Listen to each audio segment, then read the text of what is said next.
Ndapepuka nasmak senda na tsamba iri papeti yakanzi mudiwa yako yekudhakwa ndichaigoni.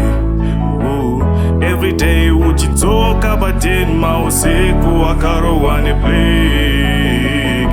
Inini ndichichemera attention yako usingandipe, asi ndakuti unokochesa doro kupfuura rudo. Seuchikochesa doro inini ndiripo. Akesve rudo zvandiramba tegedza mudiwa sazvirwadzisa, kozi ndokochesa doro kupfuura rudo. Kupfuura sorry mudiwa ndakakurasisa. I wasn't the best and wawaitarisira. Apologies for time yes yandakatambisa. You could have been with someone else waunopozera. Habits them a bit habits I know. My friends angu yese ari toxic you know. Zvemafaro vanozvida vanodanana nedoro. Havadeti ende kumba they live power tomorrow. Deep inside I feel lonely.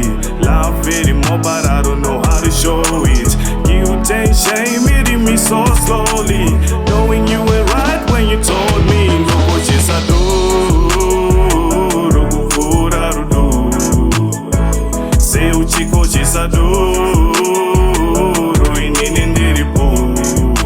Akesve rudo zvandiramba tegedza mudiwa sazvirwadzisa, kozi ndokochesa doro kupfuura rudo.